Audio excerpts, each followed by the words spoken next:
kalimat yang paling layak diucapkan oleh setiap muslim di awal aktivitasnya. Karena banyaknya nikmat Allah yang tidak terhitung pada kita. Mata masih bisa menangkap cahaya yang Allah siapkan sebagai fasilitas, kemudian memantulkannya kembali dan bisa melihat apa yang kita inginkan.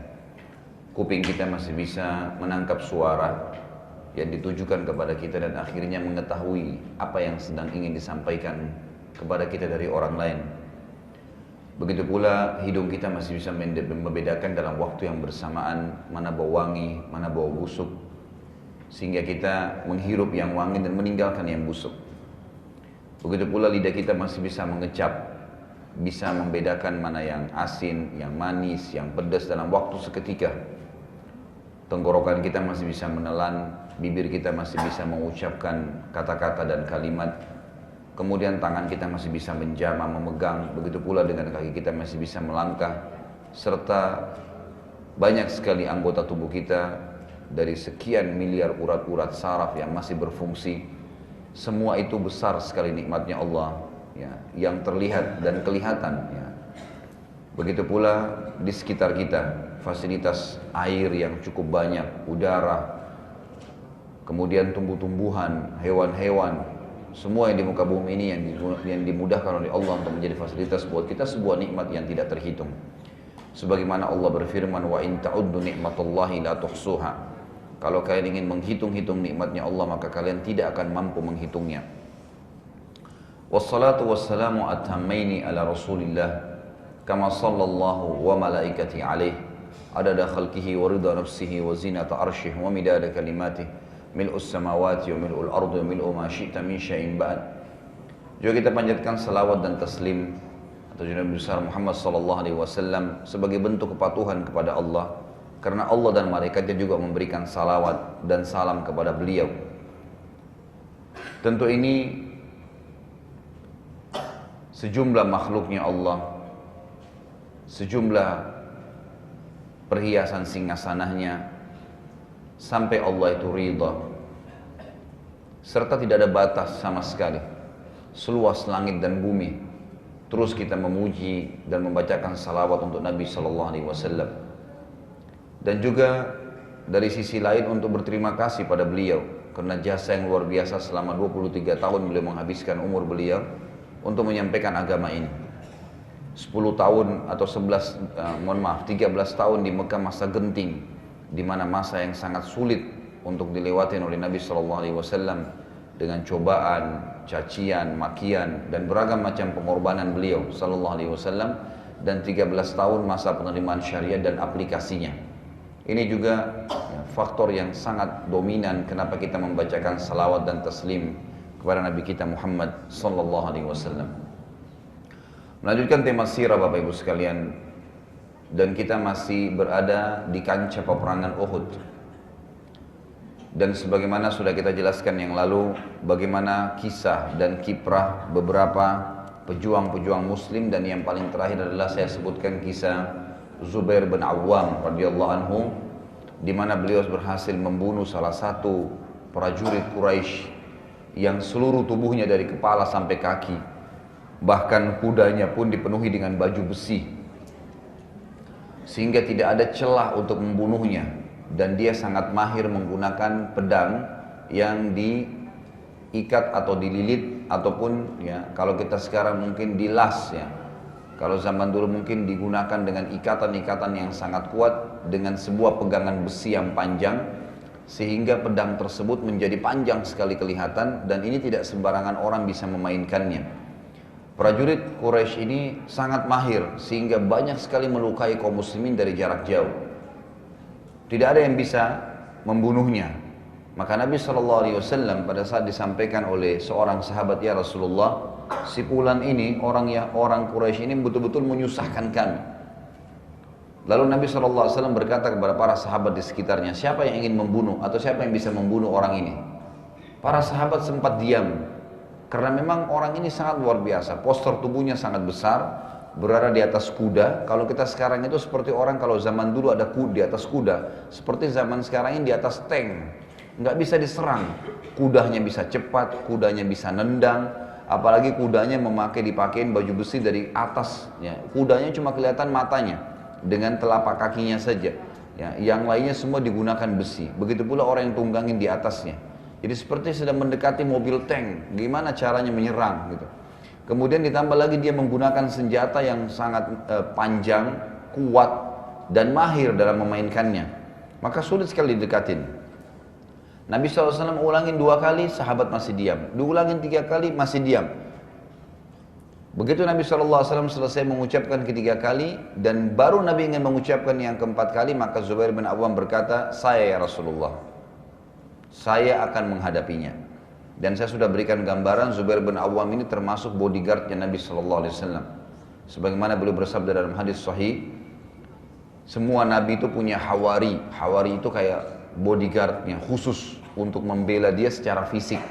Dan hawariku, pembelaku secara khusus adalah Zubair bin Awam. Dan saya sudah juga berikan gambaran pada pertemuan kita yang lalu bagaimana beliau nanti di kisah perang Khaybar menghadapi seorang Yahudi yang Yahudi itu tingginya seperti pohon kurma dan berhasil dikalahkan oleh Zubair bin Awam karena kemahirannya. Tentu ini pelajaran-pelajaran besar juga dituntut bagi setiap muslim untuk bisa menguasai keterampilan-keterampilan perang, bukan untuk membuat kekacauan, tapi untuk meninggikan dan membela agama Allah Subhanahu wa taala. Zubair bin Awam lalu berkata, saya pun mendekati orang tersebut dan coba mencari celah, tapi tidak menemukan celah kecuali semua besi dari kepala sampai kakinya. Dan dia pahir sekali dalam mengayunkan pedangnya yang panjang tadi. Kata Zubair bin Awam, saya cuma melihat ada celah sedikit itu di antara 2 matanya. Jadi penyambung antara ya kelopak mata, penutup kelopak mata dia yang kanan dan kiri itu ada karet, diletakkan karet. Kata Zubair bin Awam, saya tidak lihat kecuali itu celahnya. Maka saya terus berputar di sekitar orang tersebut sampai saya berhadapan dengan dia. Lalu kemudian saya melemparkan tombak saya ke arah di antara kedua matanya. Dan dengan izin Allah tombak tersebut menembus di antara 2 matanya sampai tembus di belakang kepalanya. Akhirnya sampai orang kafir tersebut meninggal dan mati. Ya terbunuh di medan perang. Jadi ini kisah terakhir yang saya sebutkan tentang kiprah ya prajurit muslim di dalam perang Uhud. Tentu ini kita belum masuk ke dalam kancah peperangannya. Saya masih menceritakan ya dari beberapa kejadian dulu ya yang saya anggap penting untuk diangkat. Nanti akan kita masuk ke mana? Ke masalah kancah peperangan. Dari sisi prajurit-prajurit kafir ada kisah-kisah, ada beberapa kisah yang diangkat oleh sejarah. Yang pertama adalah kisah Abu Amir. Kalau kisah kiprah beberapa prajurit muslim sudah kita sebutkan yang kemarin. Di antara yang bergabung dengan pasukan orang Quraisy ada seseorang yang bernama Abu Amir. Abu Amir ini Bapak Ibu sekalian adalah salah satu tokoh penduduk asli Madinah. Jadi sebelum Nabi SAW tiba di Madinah, hijrah, dan sebelum Islam menyebar di sana, Abu Amir ini sudah disepakati oleh masyarakat Madinah untuk diangkat menjadi raja.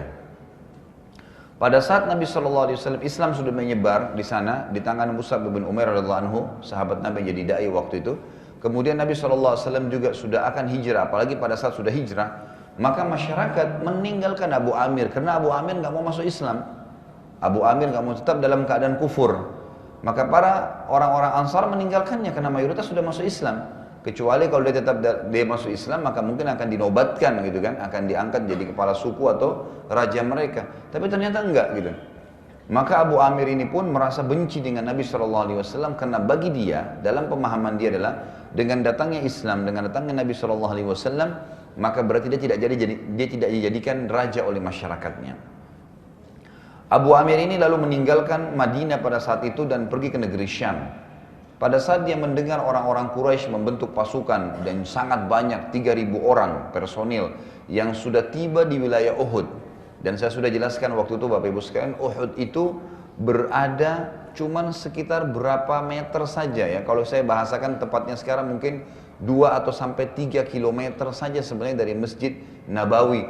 Dari waktu itu sekitar 1 kilometer dari pintu gerbang utama Madinah ya.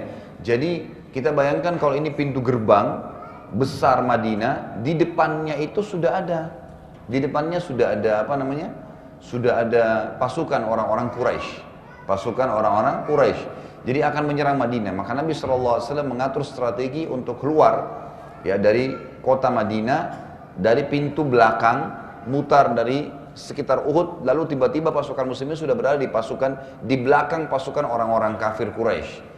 Yang akhirnya pasukan Quraisy tidak jadi menyerang Madinah dan akhirnya menghadapkan tubuh mereka menuju atau menghadapi kaum muslimin yang sudah berada di belakang mereka dan akan menyerang mereka. Abu Amir ini pada saat menyerang, mendengar serangan tersebut dan sudah sampai di kota Madinah, dia kembali dari negeri Syam dan segera masuk ke Madinah. Masyarakat Madinah menganggap dia bukan pasukan Quraisy, lalu dia masuk. Kemudian dia coba mau mempengaruhi para sahabat yang sudah beriman dari orang-orang Ansar waktu itu, dari masyarakat Madinah, untuk menjadi pengikutnya dan menobatkan dia kembali jadi raja. Tapi mereka menolak karena Abu Amir ini nggak mungkin jadi raja setelah adanya Nabi SAW. Terlebih lagi dia dalam keadaan kafir. Maka dia pun bergabung dengan beberapa orang munafik di Madinah, kemudian keluar dan dia tahu, dia dapat informasi Nabi SAW akan berperang di wilayah Uhud karena Nabi instruksikan, coba jadikan Uhud itu di belakang pundak pasukan dengan di sisi kanannya. Jadi sisi kanan pasukan muslimin dengan belakang nggak bisa diserang oleh orang-orang kafir Quraisy. Tapi yang bisa hanya dari sisi depan dan dari sisi kiri yang lebih cenderung dekat dengan pintu gerbang kota Madinah, itu ada 50 pemanah Nabi SAW yang siap menghadang orang-orang Quraisy yang akan menyerang dari sisi kiri pasukan. Abu Amir ini Bapak Ibu sekalian membuat lubang-lubang di sekitar tempat tadi yang pasukan muslimin akan bertempat di situ. Dia dengan beberapa teman-temannya lalu menutupi lubang-lubang tersebut sehingga seakan-akan tidak kelihatan. Jadi seperti tempat untuk menjerat gitu kan. Abu Amir ini pun akhirnya membuat lubang-lubang tersebut dan nanti akan kita lihat di akhir peperangan Uhud pada saat muslimin terdesak dan sempat kalah dalam beberapa saat waktu itu. Beberapa saat saya katakan dan bukan kalah mutlak dan nanti akan kita jelaskan. Nabi SAW sempat jatuh di salah satu lubang yang dibuat oleh Abu Amir ini. Yang dibuat oleh Abu Amir dan akhirnya membuat ada beberapa orang-orang Quraisy yang melemparkan batu ke arah Nabi SAW. Kemudian ada juga yang menghantamkan pedangnya pada saat Nabi dalam lubang dan tidak punya kekuatan pada saat itu untuk bisa melawan. Karena di dalam lubang, dan lubang itu memang ukurannya hanya bisa masuk 2 atau maksimal 3 orang kalau berdesakan.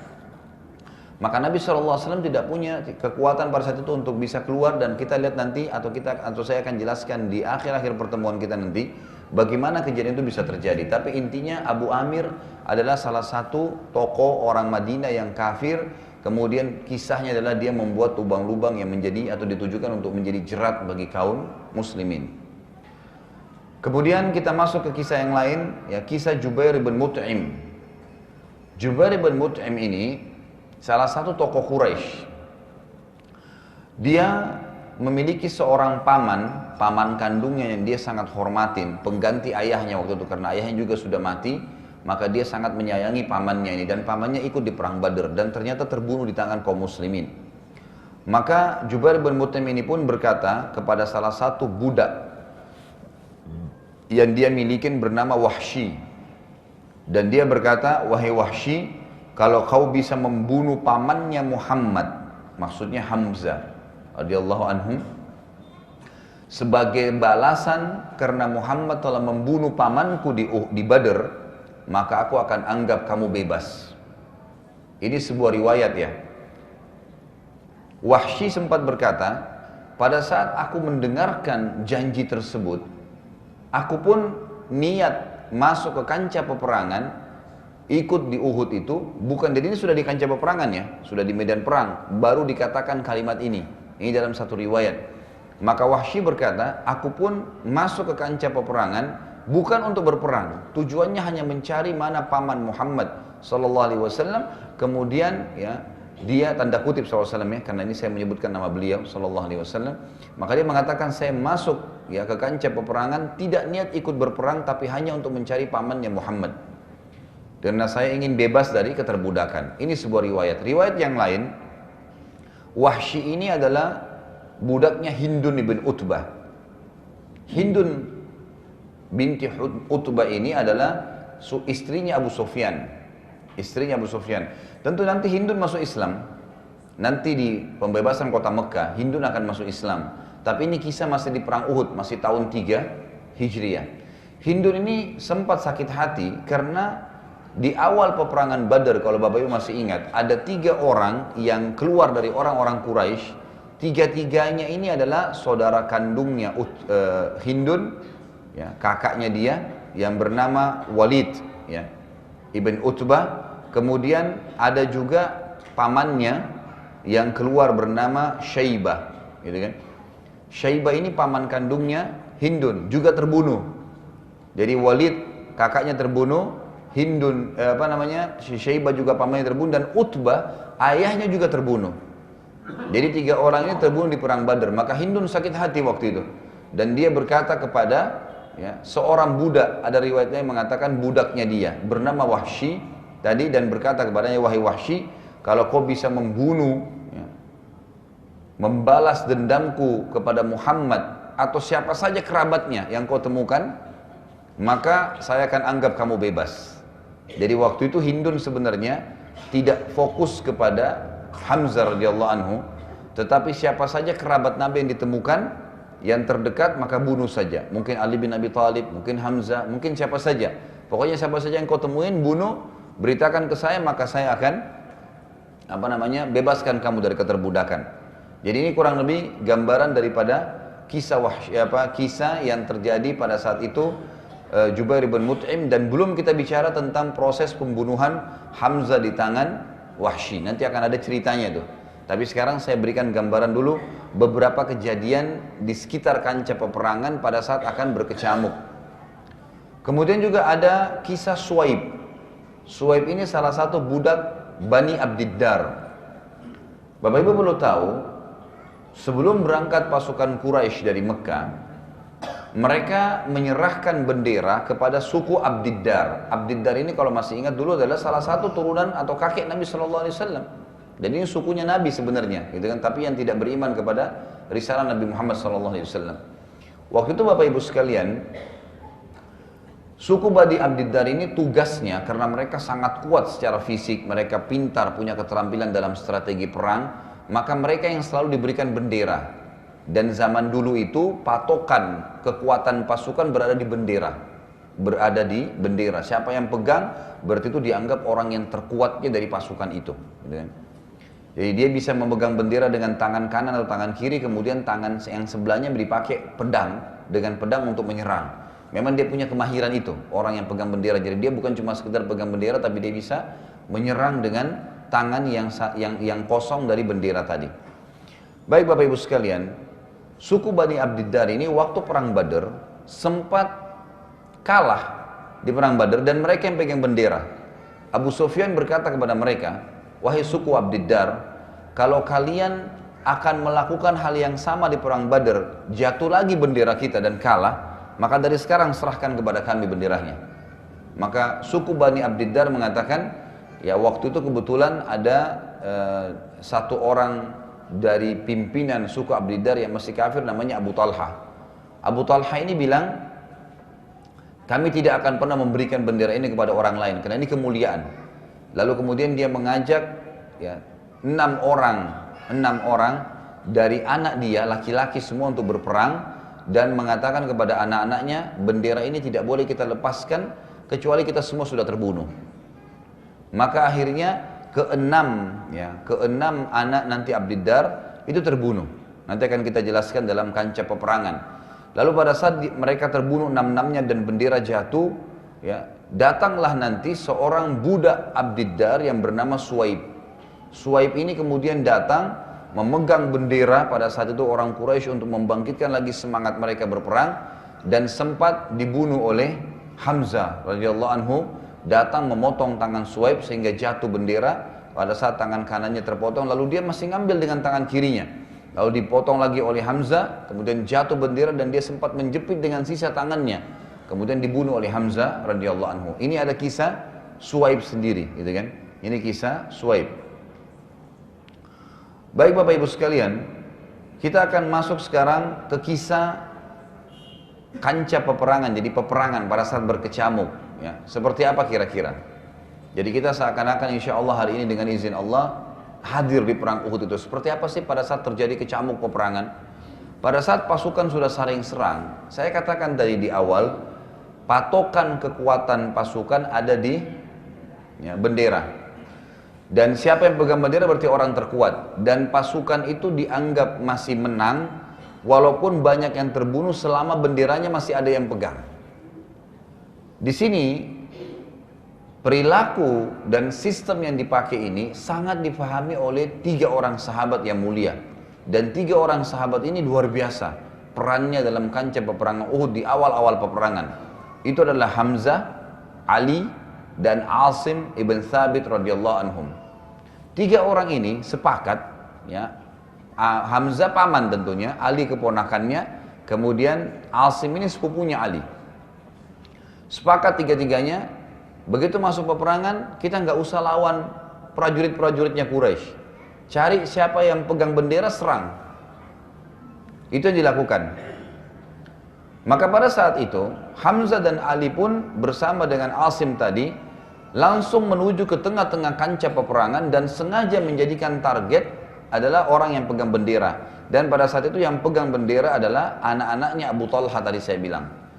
Yang terjadi yang luar biasa adalah pada saat mereka mendekati pemegang bendera, dan ini tidak disangka oleh orang-orang Quraisy karena biasanya pemegang bendera ini berada di tengah-tengah pasukan. Dan zaman dulu kita tahu kalau saling menyerang satu sama yang lain, ya pada saat mereka masuk, ya mereka membabi buta gitu kan. Menyerang siapapun, tapi Hamzah dan Ali serta Asim sudah mengatur strategi untuk menangkis saja. Ada orang yang sempat tertusuk, ya tertusuk musuh, tapi dia mengatur strategi, 3-tiganya terfokus kepada pemegang bendera. Dan akhirnya ketiganya ini berhasil membunuh anak pertama Abu Talha. Dan dengan seketika pada saat itu bendera Quraisy jatuh. Sementara ini pasukan baru bertemu, gitu kan? Dan ini menandakan kekalahan karena bendera jatuh. Melihat bendera jatuh, sempat menjadi pukulan yang berat bagi pasukan Quraisy karena bendera sangat besar dan kelihatan pada saat jatuh tandanya simbol kekalahan. Maka anak Abu Talha yang kedua datang karena dia punya 6 anak laki-laki tadi saya bilang yang ikut di peperangan.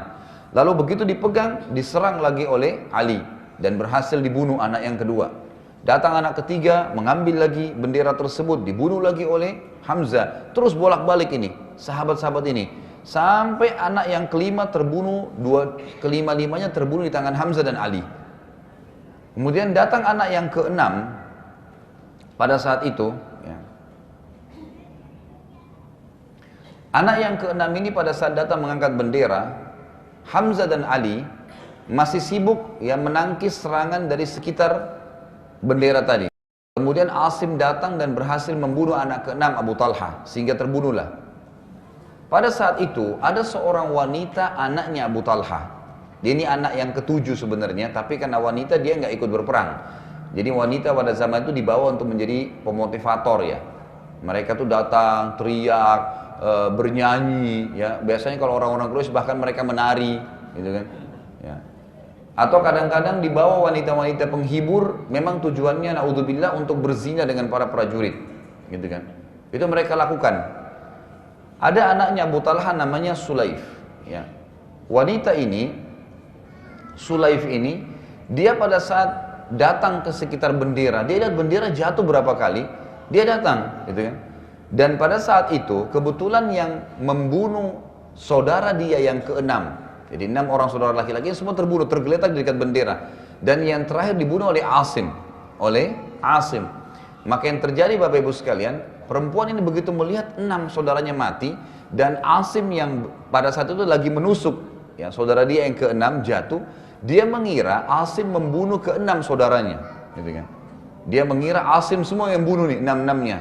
Lalu dia teriak, ya si perempuan ini Sulaif ini berteriak dengan suara keras sambil berkata, memang ini perempuan-perempuan sudah ditugaskan ya, memang di kancah peperangan dia teriak, dia memotivasi, memang begitu, ya. Maka yang terjadi dia teriak dengan suara keras berkata kepada orang-orang Quraisy, siapa yang bisa mendatangkan batok kepalanya Asim, artinya ditebas lehernya, datangkan untuk saya batok kepalanya, saya cuci, lalu saya minum khamar di situ. Kata si Sulaif ini ya, saya minum khamar di situ, setelah saya minum saya akan penuhi batok kepalanya Asim dengan emas dan saya kasih kepada pembunuhnya. Jadi kalimat di kancah peperangan yang luar biasa dari seorang wanita ya.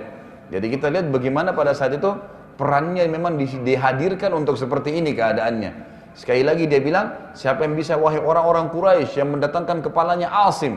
Waktu itu di sekitar Asim ini banyak orang-orang Quraisy gitu kan. Cuma zaman dulu orang tidak pakai senjata kayak kita sekarang, senapan bisa membunuh dari jarak jauh. Memang orang mendekat baru bisa. Dan di dalam kancah peperangan yang sedang masuk menyerang itu nggak bawa anak panah. Anak panah itu pemanah itu biasanya di luar, memanah dari jarak jauh atau di awal penyerangan saja. Ya, seperti itu, atau untuk membuka sebuah wilayah.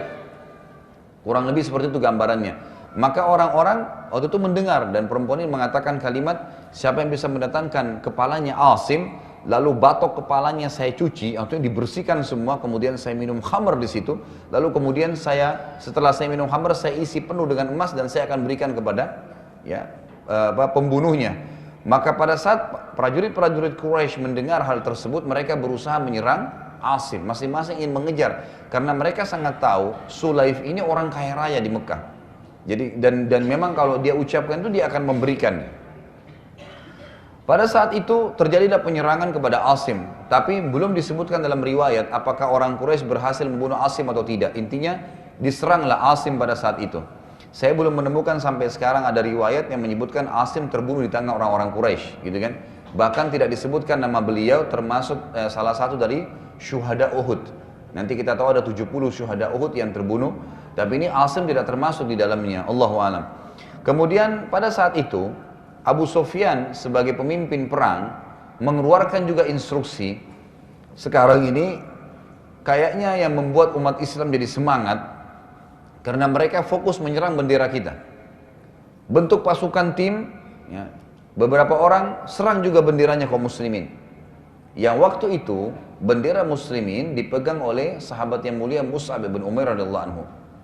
Mus'ab bin Umair juga orang yang sangat kuat, ya, ahli perang. Nanti kita akan lihat memang terbunuh nanti akhirnya di tangan orang-orang Quraisy. Pada saat itu terjadilah atau memanaslah peperangan karena memang satu sama lain saling menyerang bendera. Jadi tadinya berhadapan satu lawan satu, sekarang sudah enggak.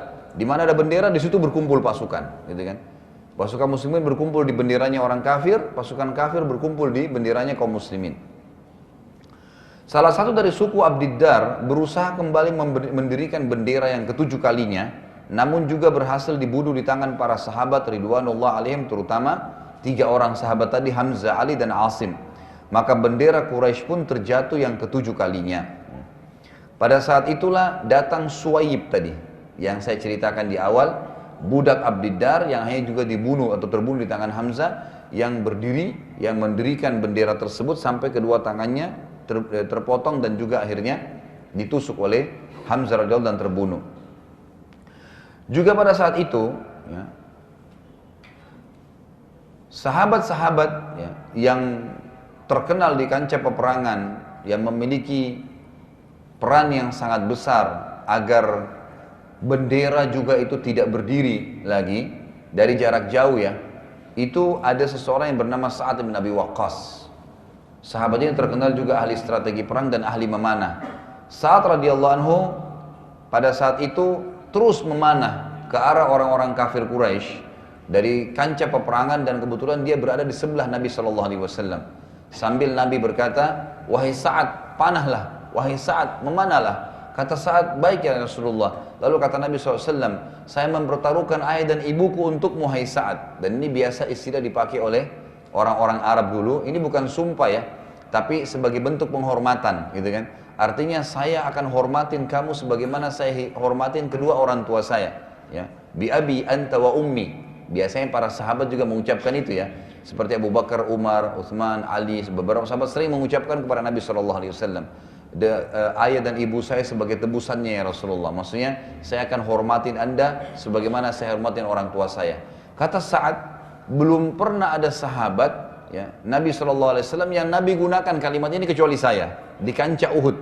Kata Nabi SAW, bi abi ummi, ya, saya jadikan ayah dan ibu saya wahai Sa'ad sebagai kedudukannya, gitu kan. Saya akan posisikan kamu seperti itu, memanahlah. Kata Sa'ad, maka saya pun memanah dengan semangat karena ini adalah suatu penghormatan yang diberikan kepada saya. Terjadilah peperangan pada saat itu, ya. Saat melihat pasukan muslimin telah menang, sebagian besar sahabat, ya, pada saat itu gembira melihat ya peperangan betul-betul bendera jatuh dan pada saat jatuh yang ke-8 kali bendera tadi, dibunuhnya budak Abdiddar yang namanya Suaib, tidak ada lagi orang Quraisy yang mengangkat bendera. Dan pada saat itu seketika pada saat bendera sudah jatuh dan di sekitar benderanya tergeletak, ada 8 orang yang jatuh terbunuh di situ, di sekitar bendera, orang Quraisy semua, gitu kan. Jadi untuk mengambil bendera kembali, pasukan Quraisy harus menginjak jenazahnya mereka, karena susah, gitu kan, nggak bisa. Dan pada saat mereka pun mau mengambil, mereka melihat ini semua terbunuh nih. Artinya orang kalau pegang bendera pasti taruhannya mati, gitu kan. Abu Sufyan teriak, siapa yang bisa mengambil bendera? Tidak ada yang berani. Siapa yang ambil bendera? Tidak ada yang berani. Sampai 3 kali dia teriak, tidak ada yang berani mengambil bendera. Akhirnya pasukan Quraisy kocar kacir pada saat itu, kocar kacir jadinya. Jadi akhirnya pada ketakutan dan sempat bubar, gitu kan, sempat bubar. Abu Sufyan pun melarikan diri, semua pasukan melarikan diri meninggalkan kancah peperangan. Sampai beberapa sahabat mengatakan, pada saat itu saking kacaunya pasukan Quraisy, sampai-sampai mereka meninggalkan wanita mereka. Jadi biasanya di zaman dulu peperangan itu, wanita tidak akan mungkin lari, aib bagi mereka selama masih ada laki-laki hidup walaupun cuma satu. Ini laki-lakinya masih banyak, dari 3.000 orang itu yang terbunuh baru belasan orang saja pada saat itu mereka sudah kocar kacir semua dan meninggalkan wanita mereka. Sampai para sahabat mengatakan, kami melihat para wanita berusaha melarikan diri, ada yang lari ke atas bukit-bukit, ada yang berusaha mengejar ya kuda-kuda para laki-laki, tapi mereka tidak mampu, gitu kan. Maka para sahabat juga membiarkan, pada saat itu sebagian mereka membiarkan dan mengumpulkan ghanimah, harta rampasan perang. Ini sedikit saya tinggalkan poinnya dulu sampai di sini. Perlu Bapak Ibu tahu, waktu Nabi SAW pertama masuk di kancah Uhud, beliau sempat, dan ini saya titik beratkan pada pertemuan yang lalu, memutarkan pasukan sampai menjadikan gunung Uhud di pundak beliau dan juga sebelah kanan beliau. Di sebelah kiri itu ada sebuah bukit kecil, namanya sekarang Jabal Rumat, gunung para pemanah. Di situ Nabi SAW meletakkan 50 pemanah, dan pada saat itu dipimpin oleh Abdullah bin Jubair radhiyallahu anhu. Abdullah bin Jubair. Nabi SAW instruksikan, kalian tidak boleh tinggalkan bukit ini, kami dalam keadaan menang atau kalah. Harus ini saja, nggak boleh pindah, gitu kan? Nggak boleh pindahin tempat ini. Maka mereka sepakat, baiklah, 50 pemanah ini tujuannya adalah menghadang siapapun yang akan menyerang pasukan muslimin dari arah kiri dan bisa manuver masuk balik ke belakang muslimin dan akhirnya membunuh muslimin dari belakang, gitu kan? Karena dari belakang sudah aman nih, ada gunung, ada kebun kurma, sebelah kanan juga begitu. Maka yang terjadi Bapak Ibu sekalian, pemanah-pemanah ini melihat strategi perang. Kita bisa bayangkan, saya kemarin waktu terakhir bimbing umroh, saya sempat ajak jemaah saya khusus yang mampu naik ke atas bukit ini, Jabal Rumat. Dan dari atas bukit itu saya terangkan peperangan Uhud, bagaimana terjadi. Saya tunjukkan di sisi sini dulu pintu gerbang Madinah, dari sini pasukan muslimin, dari sana pasukan Quraisy. Kemudian saya jelaskan bagaimana pada saat terjadi kancah peperangan, gitu kan. Dan saya bilang, bisa dibayangkan di sini, waktu itu ada ibu-ibu juga sempat ikut ya. Saya sempat bilang, Bapak Ibu sekalian coba perhatikan di sini, bayangkan dari atas gunung ini, karena memang gunung itu dipakai, gitu kan. 50 pemanah Nabi SAW menghadap ke pasukan Quraisy di bawah sini. Dan mereka dengan leluasa memanah. Jadi seperti kita sekarang pegang senapan, senjata misalnya. Kita lihat ada musuh lagi di bawah lembah, kita di atas gunung, leluasa nembakin siapa saja yang kita mau, mati. Seperti itu pemanah. 50 pemanah ini subhanallah memang ahli yang mahir memanah. Sekali lepasin panah bisa membunuh satu orang. Jadi satu kali lepasin 50 panah itu 50 orang mati, gitu kan. Dan ini sangat kuat sekali. Kalau zaman dulu itu, kalau sekarang ya, kata sebagian ahli sejarah, pemanah itu seperti snipers gitu kalau sekarang ya. Bagaimana mereka ahli tembak yang luar biasa. Itu memanah, dan dulu juga itu dikenal sekali. Kalau pemanah-pemanah yang ditaruh di kancah peperangan, mereka harus minimal bisa memanah dengan 3 anak panah sekaligus. Bukan satu ya. Jadi 3 anak panah dipegang bisa melempar dengan 3 sasaran. Ada yang lebih mahir bisa sampai 5 anak panah. Allahu alam bagaimana, tapi ini strategi mereka yang luar biasa. Kita bayangkan kalau satu saja anak panah, 50 pemanah berarti 50 orang jadi target, gitu kan. Memang ada yang meleset kadang-kadang, tepat kena orangnya atau tepat kena kudanya. Karena kuda-kuda ini lagi berjalan, lagi berputar, gitu kan. Intinya pasukan Quraisy jadi kocar kacir, kena 50 pemanah Nabi SAW ini terus memanah ke dalam kancah peperangan, ke arah orang-orang kafir Quraisy. Sementara juga bendera di bawah itu jatuh. terus jatuh, gitu kan. Ini akhirnya membuat betul-betul kocar-kacir pasukan Quraisy dan mereka meninggalkan kancah peperangan. Di sisi yang lain ada 200 pasukan orang-orang Quraisy waktu itu, semuanya ini berkuda. Kalau kita sekarang tadi saya sudah bahasakan seperti tank. Ada 200 tank gitu kan. Ada 200 menunggang kuda dan dipimpin semuanya ini mahir menunggangi kuda. Dan dipimpin oleh Khalid bin Walid. Yang waktu itu belum jadi sahabat, masih dalam keadaan kafir. Ini memantau peperangan. Dan setiap kali 200 orang ini mau coba masuk ke kancah peperangan, 50 pemanah ini balik ke arah mereka dan memanah, gitu kan? Dan memanah. Panah ini memang kalau panahnya bagus, ya, busurnya bagus, anak panahnya bagus, itu jauh jangkauannya. Itu bisa sampai 200 meter, gitu kan? Bahkan mungkin bisa lebih dari itu, bisa 300 meter, tergantung kekuatan dari busur panah dan kekuatan orang yang menariknya. Maka pasukan Khalid bin Walid tidak bisa maju. Karena sekali mereka dekat, dilemparin anak panah, walaupun tidak terjangkau ya, karena jauh jaraknya. Tapi mereka kalau mendekat dilemparin dengan 50 anak panah, jadi mereka nggak bisa buat apa-apa. Terjadilah sesuatu yang akhirnya menjadi penyebab muslimin terkalahkan pada saat itu Bapak Ibu sekalian. Ternyata waktu kocar-kacir pasukan musyrikin, jumlah mereka 3.000 orang, 200 terpisah, pasukan Khalid bin Walid jauh dari kancah peperangan memantau peperangan, berarti masih ada 2.700. 2.700 ini terbunuh puluhan orang pada saat itu, kemudian yang lainnya kocar-kacir, 2.000 orang lebih ini lari, gitu kan. Jadi bisa kelihatan di kancah peperangan itu, karena Uhud itu termasuk di sekitarnya padang pasir waktu itu. Jadi kelihatan tuh mereka lari semua jauh, meninggalkan kancah peperangan. Ternyata dari 50 pemanah Nabi SAW ini ada 43 orang yang berkhianat. Ahli sejarah mengatakan berkhianat di sini ada berarti kata tidak mentaati perintah Nabi SAW. Kan Nabi sudah titip pesan, jangan tinggalin gunung pemanah ini dalam kondisi kami menang atau kami kalah. Nggak boleh tinggalin, harus tetap di situ.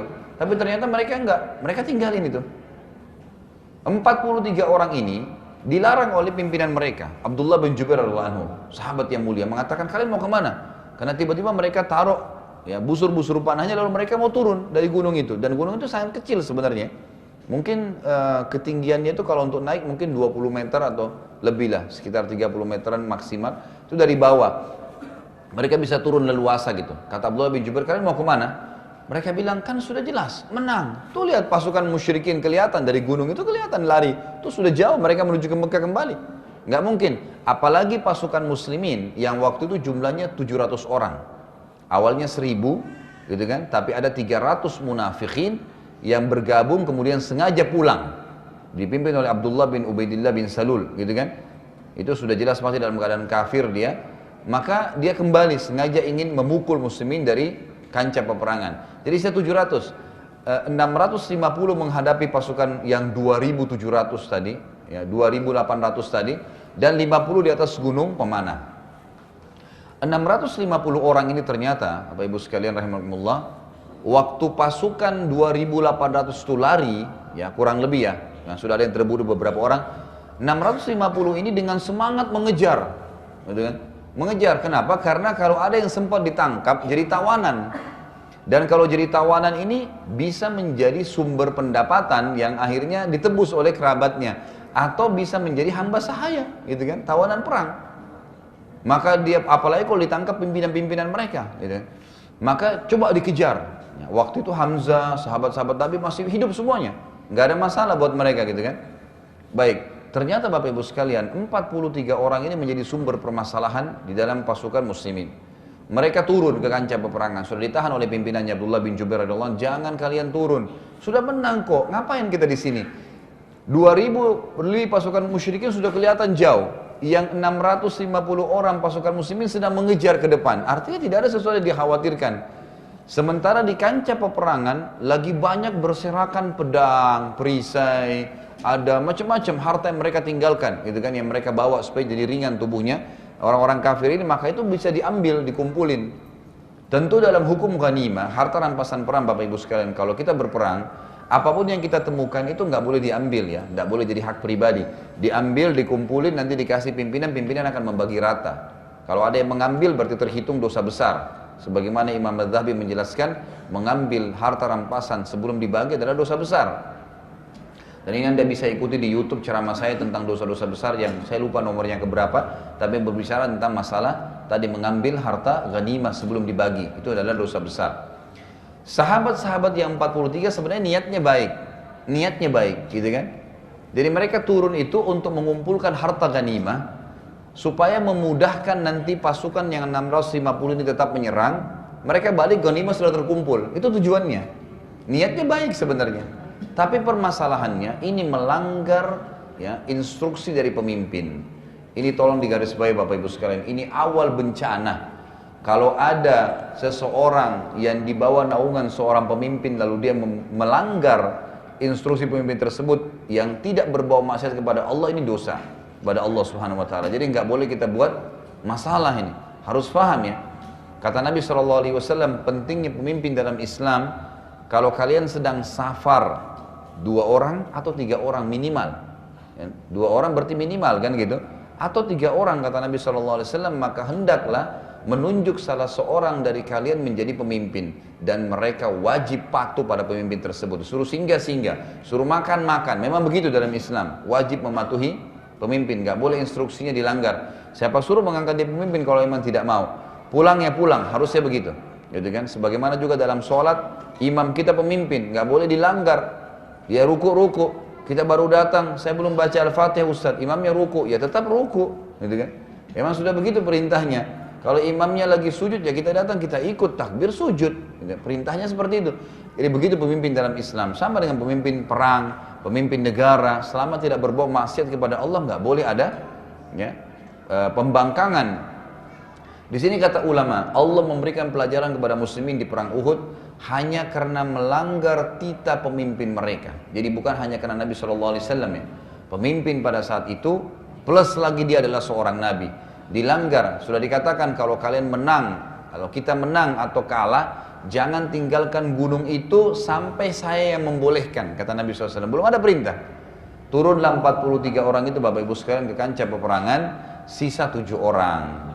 Nah pada saat sisa 7 orang ini, 200 pasukan Khalid bin Walid ya, yang tidak ikut-ikutan dalam kancah peperangan, memang dari tadi nih, dari awal peperangan memantau masalah itu dan tahu kekuatan muslimin di atas gunung tadi.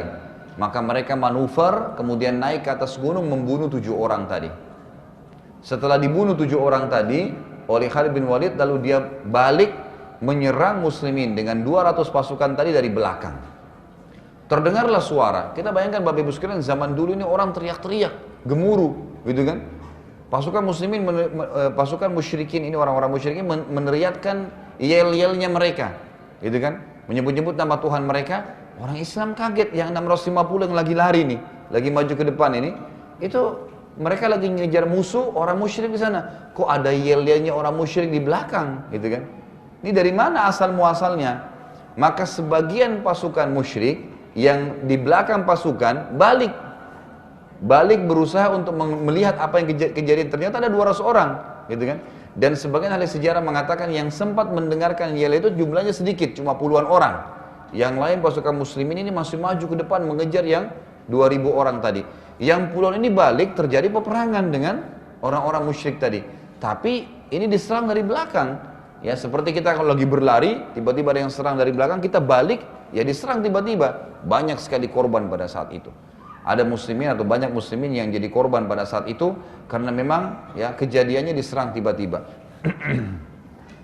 Kemudian suara demi suara ribut, terjadi peperangan di belakang dan pasukan musyrikin sudah jauh tadi yang 2000 lebih. Pasukan muslimin ini akhirnya mendengarkan ada suara ribut di belakang nih. Pasukan muslimin yang di depan tadi itu balik, coba melihat keadaan gitu, karena mendengar yel-yel orang musyrik itu kan, dan ada orang Islam yang terbunuh, ada yang takbir terbunuh, ada yang teriak mengenai nama Allah terbunuh. Maka orang-orang muslimin balik. Pada saat muslimin balik, mereka sudah dalam keadaan kacau nih keadaannya, orang musyrik lagi nyerang, maka terjadi tabrakan antara pasukan muslimin sendiri, gitu kan. Sampai akhirnya ada beberapa sahabat yang saling membunuh satu sama yang lain waktu itu, karena tidak tahu. Yang dari depan balik, yang sudah hadapin orang musyrik juga di tengah-tengah, orang musyrik di belakangnya. Maka pada saat itu gimana cara membedakannya? Sulit membedakannya, gitu kan? Karena orang-orang musyrik sudah saya jelaskan ya. Imamah yang dipakai di kepala itu dipakai oleh orang muslim, dipakai oleh orang kafir pada saat itu. Semuanya pakai imamah sama. Semua pakai baju besi, ya. Yang muslim pakai baju besi, yang orang kafir juga pakai baju besi. Membedakannya itu kalau memang lagi berhadapan satu sama yang lain. Tapi kalau lagi di kancah peperangan sulit membedakan. Sampai-sampai ada di antara sahabat yang terbunuh, yaitu Yaman radhiyallahu anhu, ayahnya Huzaifah bin Yaman, yang terkenal sahabat Nabi yang mulia. Maka Huzaifah bin Yaman mengatakan pada saat ya pasukan dari muslimin kembali dan pasukan Khalid bin Walid menyerang kami dari belakang, maka salah satu dari puluhan orang yang awalnya berusaha kembali untuk menyerang pasukan musyrik itu adalah ayahku yang bernama Yaman. Dan aku sempat teriak berkata kepada kaum muslimin, wahai muslimin, hati-hatilah karena yang kalian sedang serang adalah ayahku, tapi sudah terlanjur, kan itu. Karena orang kalau sudah pada saat bertemu begitu, orang sudah nggak tahu, intinya adalah bagaimana membunuh lawannya, gitu kan. Maka terbunuhlah Yaman secara salah pada saat itu. Dan Huzaifah bin Yaman berkata, semoga Allah memaafkan kalian khilaf tersebut. Dalam situasi demikian, Bapak Ibu sekalian, Nabi SAW melihat keadaan. Nabi SAW melihat keadaan pada saat itu. Tentu dari, mohon maaf tadi saya bilang 650 orang, ada dari 650 pasukan yang mengejar orang musyrik tadi yang tidak ikut. Di antaranya Nabi SAW ya, Nabi SAW, dan ada kurang lebih ahli sejarah mengatakan di sekitar Nabi itu hanya 8 orang. Hanya 8 orang, yang lainnya pada ngejar musuh tadi. Nabi SAW waktu lihat keadaan tersebut teriak dengan suara keras mengatakan, kumpullah wahai hamba-hamba Allah di sekitarku. Aku adalah Rasulullah dan tidak ada kebohongan di situ. Namun pada saat itu kancah peperangan lagi ribut, gemuruh, suara kuda, suara pedang, debu lagi, ya naik semuanya kena, ya injakan-injakan kaki kuda. Jadi kacau lagi kacau. Jadi tidak ada yang dengar suara Nabi kecuali sedikit di antara mereka. Maka terkumpullah pada saat itu yang di sekitar Nabi saja itu 9 orang, mohon maaf, 7 dari orang Ansar dan 2 dari Muhajirin. Jadi 9 orang inilah yang berhadapan atau menemani Nabi SAW. Tapi 9 orang ini, gitu kan, waktu, perlu diketahui juga, waktu orang-orang muslimin mulai kembali, yang 650 tadi itu kembali untuk melihat keadaan, orang-orang musyrik yang 2000 lebih, yang tadinya dikejar itu, lihat kita sudah nggak dikejar nih. Dari kejauhan mereka lihat, gitu kan, kayaknya orang Islam ini lagi lari ke arah Gunung Uhud, ada apa nih? Mereka kembali nih, yang 2000 lagi, yang pasukan orang musyrik kembali ke kancah peperangan, gitu kan. Waktu mereka mendekat, mereka melihat ternyata pasukannya Khalid bin Walid lagi berperang di belakang sama muslimin. Maka 2000 orang ini menyerang muslimin. Jadi orang Islam lagi berada di tengah-tengah. Di depannya berhadapan 200 pasukan musyrikin, di belakangnya 2000 lebih nih yang kembali, yang tadi dikejar, kembali menyerang muslimin. Akhirnya terjadi korban yang sangat banyak pada saat itu. Dan pada saat Khalid bin Walid melihat pasukan musyrikin dari jauh sudah menyerang, mereka mengangkat yel-yel mereka, suara ribut kan, 2000 orang semuanya ngangkat suaranya, maka terdengar pasukan muslimin yang 600 tadi lebih itu kembali lagi, gitu, melawan yang 2000 ini. Jadi kekacauan luar biasa nih, kembali melawan yang 2000, yang 200 ini dibiarin, yang hadapin cuma segelintir orang.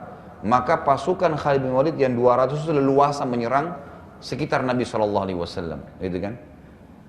Terbunuhlah 7 orang dari Ansar tadi, dari sahabat Nabi yang mulia di sekitar Nabi SAW. Dan pada saat itu tinggal 2 orang saja yang menemani Nabi SAW. Dari 2 orang sahabat ini berusaha untuk menemani Nabi SAW, tapi sayangnya waktu itu mereka tidak punya kekuatan menghadapi 200. Ya, waktu itu sebagian sejarah mengatakan ada sebagian dari pasukan Khalid terbunuh 3-4 orang, tapi masih banyak, dan menyerang hanya 9-10 orang dengan Nabi SAW, gitu kan. Mereka berusaha melawan tapi akhirnya terbunuh 7 orang, sisa 2 orang saja. Waktu itu Nabi SAW terpukul mundur dengan 2 sahabat ini, terpukul mundur dengan 2 orang sahabat. Akhirnya Nabi SAW jatuh ke lubang yang dibuat oleh Abu Amir, jatuh dalam lubang yang dibuat oleh Abu Amir bersama dengan 2 sahabat itu. Tadi saya ceritakan di awal, lubang itu hanya cukup untuk 1-2 orang, maksimal 3, tapi mepet semuanya. 3-tiganya jatuh di lubang yang sama. Mereka mau keluar susah, Orang-orang musyrik lagi berkerumun. Bayangkan kalau kita dalam sebuah lubang bertiga, sempit, di atas kita ini nggak bisa keluar karena mereka sudah memegang pedang, siap membunuh, gitu kan? Ada yang memegang batu, dan ini muslimin lagi tidak ada, lagi yang 600 lebih lagi hadapin yang 2000 tadi. Sahabat nggak ada yang tahu. Nah, pada saat itu di 600, kita tinggalkan dulu lubang yang ada Nabi SAW, saya akan kembali di situ. Bapak Ibu sekalian, pada saat sedang terjadi peperangan 600 pasukan muslim kembali menghadapi yang 2000 itu, pada saat itulah Wahsy tadi, budak ya, Hindun atau tadi Jubair bin Mut'im itu balik ya, melihat di kancah peperangan pada saat pasukan balik, di depan pasukan muslimin ada Hamzah. Dan memang tadi dia menjadikan target. Kalau riwayat yang pertama Jubair bin Mut'im mengatakan bunuh pamannya Muhammad kau akan bebas. Kalau Hindun mengatakan bunuh siapapun kerabatnya. Intinya kedua riwayat ini kalau kita satukan ya, Wahsy pas melihat Hamzah radhiyallahu anhu. Hamzah ini orang yang sangat kuat. Fisiknya sangat kuat, tinggi besar, gitu kan? Dan Hamzah ini termasuk di dalam pasukan muslimin yang bisa berperang dengan dua tangan. Jadi kiri kanan pegang pedang, gitu kan? Jadi biasanya pasukan biasa itu normalnya kanan pegang pedang, kirinya pegang perisai. Ini enggak, dua-duanya pedang, dua-duanya dipakai menyerang gitu. Dan fisiknya sangat kuat radhiyallahu anhu. Saya sudah ceritakan waktu itu waktu pertama beliau masuk Islam ya. Hamzah itu kalau berburu di Mekah, yang dia buru itu bukan rusa, bukan kelinci, tapi singa, harimau, gitu kan? Itu jadi dia bunuh di padang pasir, digendong sama dia singa masuk ke Mekah sendirian karena kuatnya fisiknya radhiyallahu anhu. Wahsy ini juga budak hitam yang kokoh, kerak, kekar, membawa tombak yang khusus memang dia untuk membunuh ya, karena untuk bebas dari keterbudakan. Dia bilang, saya pun, kata Wahsy, nanti Wahsy ini masuk Islam ya, nanti masuk Islam, subhanallah, setelah nanti pembebasan kota Mekah. Dia bilang, saya pun mencari posisi di mana Hamzah ini, susah sekali, badannya kekar, bajunya ada baju besinya, gitu kan.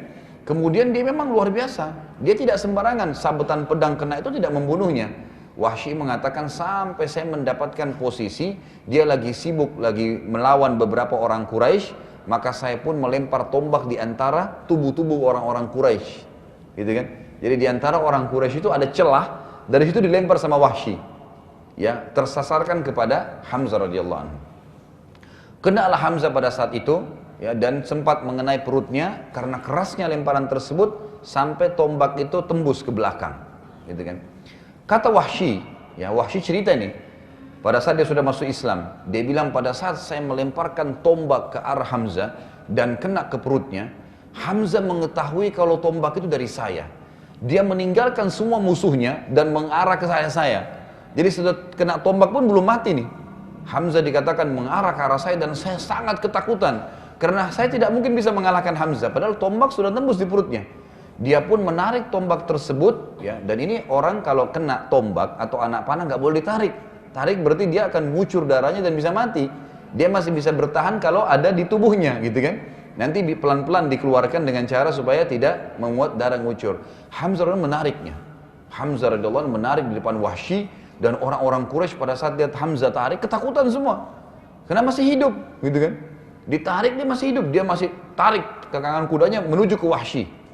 Nah, dia ingin menyerang Wahsy karena Wahsy yang melemparnya gitu. Kata Wahsy, saya pun berusaha lari, gitu kan. Berusaha lari, tidak berani hadapin Hamzah. Sampai akhirnya setelah berjalan beberapa jarak gitu kan, Hamzah pun merasa lemah dan tiba-tiba dia jatuh dari kudanya radhiyallahu anhu. Maka saya pastikan bahwasanya Hamzah terbunuh pada saat itu. Perlu kita tahu juga sedikit di sini kisah Wahsy. Wahsy radhiyallahu anhu ini akhirnya masuk Islam ya di zaman pembebasan kota Mekah. Dan Wahsy ini, kalau Bapak Ibu nanti akan dengar, kita akan tahu kalau atau pernah dengar namanya Musailam al-Kadzab. Musailam al-Kadzab ini adalah orang yang mengaku nabi di zaman akhir hidupnya Nabi Muhammad SAW. Makanya dikatakan al-Kadzab, pembohong. Karena dia juga mengaku nabi. Nabi masih hidup, dia sudah mengaku nabi. Tapi waktu itu pengikutnya 100.000 orang. Dari sukunya dia mengakui dia sebagai nabi.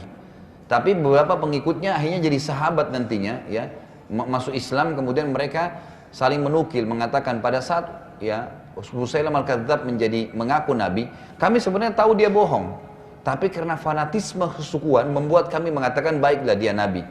Dan sudah pernah saya ceritakan ya, sedikit saya reviewkan, Musailam al-Kadzab ini pernah didatangin oleh para pengikutnya waktu dia pertama-tama ngaku nabi nih. Berkata, itu nabi yang di Hijaz, yang di Madinah tuh, dia sempat meludah di sebuah sumur. Jadi kebetulan ada orang-orang Ansar, Bapak Ibu sekalian, lagi gali sumur nih. Lagi gali sumur, kemudian sumurnya itu airnya asin. Datanglah mereka kepada Nabi SAW lalu berkata, ya Rasulullah, kami setengah mati gali sumur, sumurnya airnya asin, coba anda lihat. Nabi SAW ke sana, terus Nabi SAW berdoa sama Allah, lalu meludah ke sumur itu. Waktu Nabi SAW meludah, ini salah satu mujizat Nabi SAW, air sumur dari asin menjadi tawar, berubah. Ini hadis Bukhari, mujizat Nabi SAW. Pengikut Musailamah Al-Kadzdzab berkata apa? Wahai Nabi Musailamah, bagi mereka begitu kan? Nabi yang di Hijaz tuh, meludah di sebuah sumur, asin menjadi tawar. Kami punya sumur nih, airnya tawar. Coba kau ludahi juga. Mungkin bisa jadi lebih enak airnya gitu. Dalam riwayat ini dikatakan, Musailamah datang ke sana lalu komat-kamitkan mulutnya dan dia meludah, setelah itu airnya lebih busuk dari bau bangkai. Ini kisah nyata. Kemudian, dan ini sudah bukti nyata kalau dia bukan Nabi, bohong gitu kan, nggak mungkin. Kisah yang lain, Nabi SAW punya tradisi waktu di Madinah, dan masyarakat Madinah sering kerjakan dan Nabi mendiamkan, itu berarti bagian dari syariat gitu kan. Seringkali kalau ada bayi baru lahir dibawa kepada Nabi SAW. Seperti itu Abdullah ibn Zubair radhiyallahu anhu waktu baru lahir, lalu didatangkan di depan Nabi SAW. Nabi SAW mengelus kepalanya, mendoakan, kemudian mengunyah kurma, namanya tahnik. Ya. Disunnahkan kalau anak baru lahir ditahnik bagi dari orang tuanya atau orang soleh. Kurma dikunyah sampai halus sekali, kemudian ditempelkan di langit-langitnya. Ya, tempelkan. Maka Nabi SAW sering lakukan itu kepada bayi-bayi muslimin di Madinah, gitu kan? Pada saat itu, Nabi SAW didatangkan seorang bayi dari Ansar. Kebetulan bayi itu waktu lahir rambutnya, ya, rambutnya tipis, gitu kan? Bahkan sebagian rambut tidak tumbuh di kepalanya. Maka mereka membawa kepada Nabi SAW, Nabi tahnik, Nabi doain. Pada saat Nabi SAW elus kepalanya, rambutnya tumbuh. Bayi itu. Tiba-tiba yang bagian kepala nggak ada rambutnya itu tumbuh rambutnya. Ini juga hadis Bukhari menjelaskan. Bapak Ibu bisa ikutin di ceramah saya tentang mujizat Nabi SAW. Ini ada juga di YouTube tentunya. Jadi pada saat itu tumbuh rambutnya. Ternyata pengikutnya Musailamah dengar nih. Bilang lagi pada Musailamah, itu Nabi yang di Hijaz tuh, dia elus kepalanya bayi, rambutnya nggak ada jadi tumbuh. Nah ini ada bayi kami, ada bukan bayi, anak-anak ya. Rambutnya lebat, tapi kami mau coba kamu elus juga supaya tambah bagus gitu. Subhanallah, begitu didatangkan anak tersebut, dielus oleh Musailamah, gugur rambutnya. Dan dalam kisah ini dikatakan apa? Gundul. Anak itu jadi gundul sampai dia mati, nggak ada rambutnya. Dan semua keturunan dari laki-laki itu, ya, itu semuanya gundul. Jadi kalau ada yang lahir gundul, nggak ada rambutnya, khawatir keturunan sana nih. Bercanda ya. Karena memang di situ disebutkan dalam riwayat Bukhari, bahwasanya yang dielus oleh Musailamah Al-Kadzdzab rambutnya gugur semua dan gundul sampai dia meninggal, nggak ada rambutnya sama sekali. Dan dia melahirkan punya anak gundul juga, memang nggak ada rambut sama sekali, dari lahir nggak ada rambut sama sekali. Justru karena kenapa? Masalah dengan Musailamah Al-Kadzdzab ini. Musailamah Al-Kadzdzab ini Nabi SAW waktu itu perintahkan agar menyelesaikan urusan dengan dia, artinya membunuhnya, gitu kan? Dibentuklah pasukan, tentu ada pasukan tersendiri, nanti akan kita bahas itu. Tapi